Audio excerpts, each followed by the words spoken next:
Hello, everyone, and welcome. I'm Amy. And I'm Tom. It's great to be here with you. We're really glad you could join us for another session. It's Monday, and like every Monday, we're taking a look at some key developments around the world. Geopolitics, the economy, that sort of thing. Yeah, we've gathered quite a stack of sources, research, articles, Yeah. trying to piece together the most important insights for you. Absolutely. The aim today is really to cut through some of the noise, Yeah. help make sense of the big stories from maybe new government ideas that could touch your daily life, right through to, well, international tensions and economic changes. There's certainly a lot happening. Right, let's get started then. One of the really big topics that jumped out from our sources involves the British government. They made a significant announcement about digital ID cards. Yes, and this isn't just a small tweak. It's potentially quite a fundamental shift. So what's the thinking behind it? What's the government actually saying? Well, their stated ambition, according to the material we looked at, is about creating a single centralized record of legal residence. That's the official line. Okay. And the main reason they're giving is to tackle what they call pull factors for migrants. Specifically, they're targeting people working illegally, cash in hand in the black market. Construction, hospitality, those areas. Exactly. Those sectors are mentioned. And the way they propose doing it seems quite simple on the surface. You'd use documents you already have, like a passport or driving license, to generate this digital ID on your phone. Yeah. Or another device. Okay, but, and this is where it gets interesting, our sources immediately raise some pretty big questions about whether that would actually work in practice. Yeah, the practicality is definitely under scrutiny. I mean, think about it. If someone's already using, say, a fake ID or someone else's ID to work illegally now, Right. how does just making it digital stop that cash-in-hand work? Yeah. The argument we saw is that the real problem isn't the type of ID. It's the enforcement. Exactly. It's that the existing laws against hiring undocumented workers aren't enforced strictly enough. So, if employers aren't facing consequences now, why would a digital ID suddenly change that? And that connects directly to the wider worries. Privacy, surveillance, these came up a lot. Definitely. Several analyses we read called it a slippery slope. The phrase slippery slope towards a social credit system was actually used. Wow, okay. The fear is, once you have this central digital ID system for immigration, well, what's to stop it expanding? Taxes, maybe? Accessing healthcare? Or even, as some sources controversially suggested, monitoring speech. That was mentioned, yes. Yeah. Controversial, but it's out there as a concern. And then there's the simple practical matter of cost. Yeah, that can't be cheap. Estimates are in the billions to set this whole thing up, which, makes you ask, what's the real goal here? Yep. Especially when people already have passports, driving licenses, national insurance numbers. Multiple forms of secure ID already exist. Precisely. Is it really solving an ID problem, or is it more about creating a new way to gather data? And it seems the UK isn't alone in this kind of thinking, or at least in the discussion. Sources mentioned other countries' views. That's right. President Macron in France, for example, apparently claimed that the UK not having national ID cards makes it more attractive for migrants. But the sources pushed back on that, didn't they? Saying UK citizens do have ID. They did. They pointed out the existing forms of ID. And within the UK government itself, it sounds like it's still early days. Some ministers are reportedly on board, but it's still being debated. And there's a political dimension, too, of course. Some see it as a response to Labour's Keir Starmer wanting to be tougher on migration control, go further and faster. So for you listening, it really comes down to that classic balancing act, doesn't it? Perceived security versus individual freedom, and how your personal data might be used down the line. It's a really fundamental question. Okay, let's shift gears slightly, but stay connected to government and finance. There was another point in our sources about the economy involving Angela Rayner. Yes, that story was highlighted. It involves an alleged underpayment of stamp duty tax. That's the tax on property purchases to the tune of about £40,000, according to the reports we saw. Right, and the significance here, as presented in the sources, wasn't just the specific case, but what it represented to some people. Exactly. It was framed as potentially an example of one rule for the elite, another for everyone else. Especially when politicians are discussing tax rises while facing allegations about their own tax affairs. Yeah, you can see how that would cause frustration, especially with current cost of living pressures. It taps into that sense of fairness or unfairness. Definitely. It fuels public skepticism about financial accountability. Okay, looking at the wider UK economy now. Government finances came up in another context specifically. Government bonds or gilts. Ah, yes, the yield's hitting 4.8%. That was a notable figure. It was. And what was perhaps surprising, according to the source, was the high demand for this government debt, even at that rate. Well, the rationale given was the guaranteed return.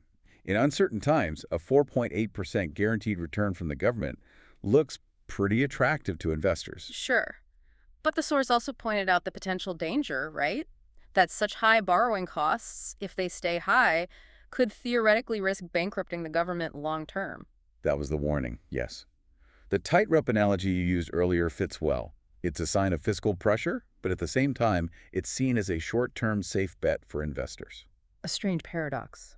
It is, and this kind of economic uncertainty raises that crucial question for everyone.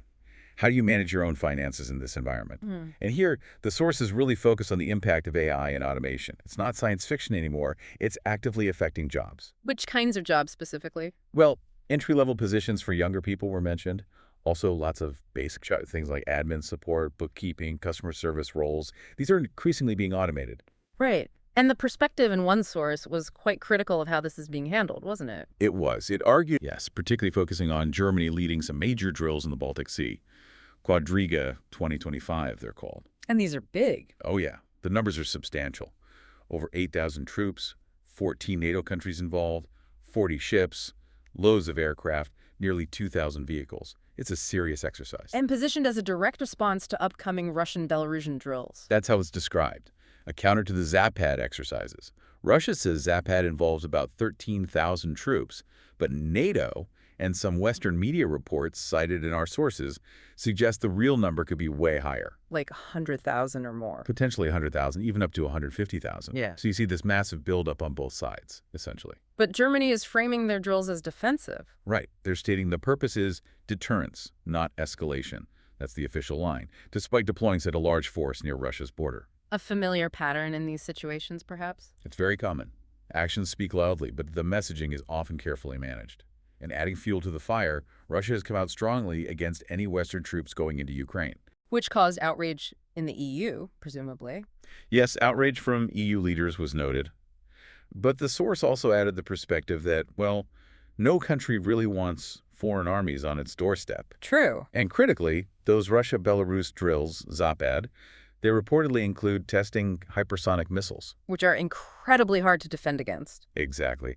And nuclear-capable systems as well. Yeah. So the stakes are being raised significantly.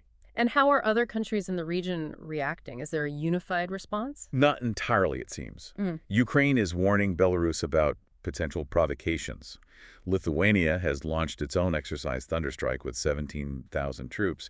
But then Latvia, according to the source, seemed to be sort of downplaying the whole thing, a mixed bag of reactions. Okay, but then there was that piece about France. That seemed particularly alarming. Yes, that was definitely one of the most sobering parts of the material we reviewed. A warning issued to French hospitals. To prepare for what, exactly? For mass casualties and potentially a major military engagement by March 2026. By 2026. That's very specific. It is.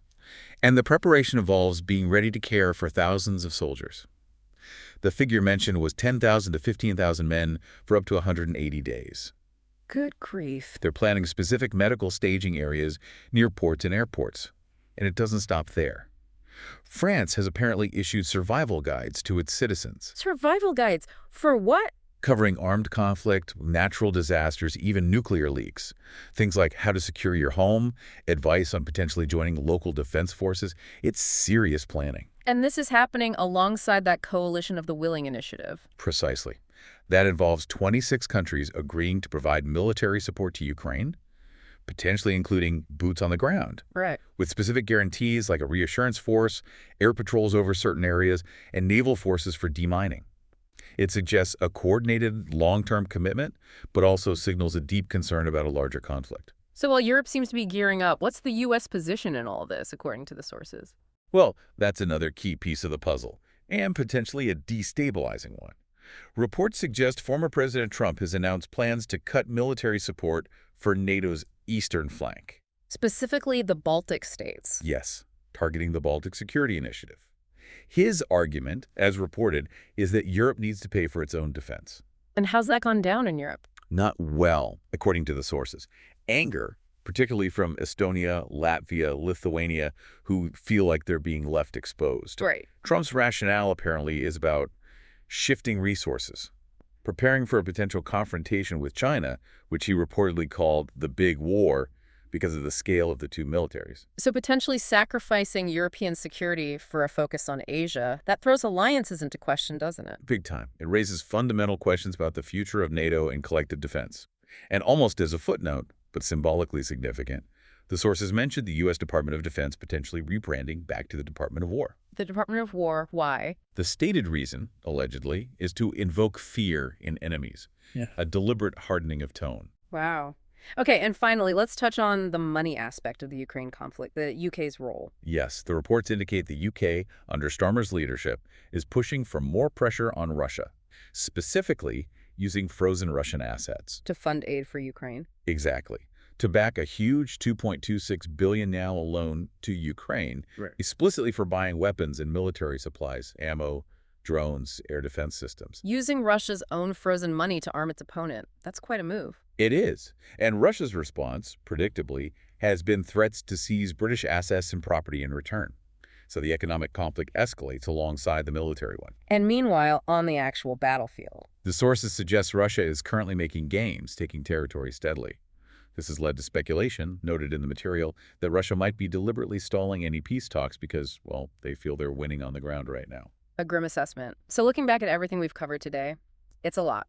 It really is. From digital IDs possibly reshaping our freedoms here to the economy grappling with AI and debt, and then these major geopolitical tremors shaking Europe.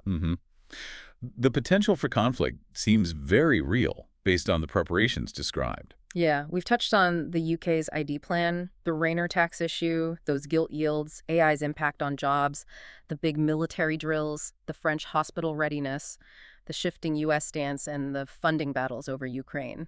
It paints a picture of a world facing multiple interconnected crises simultaneously. So the final thought for you, listening at home, might be this. In this world where personal data is becoming, increasingly linked to national security, where jobs are changing fast, and where military tensions are met with very real preparations, how do we navigate all this? Yeah. How do we, as informed people, figure out what's really happening and push for a future that balances security with freedom and ultimately aims for peace? It's a huge challenge. It really is. A lot to think about there. Thank you so much for listening today and for joining us as we tried to make sense of some of these complex events. We hope it was useful.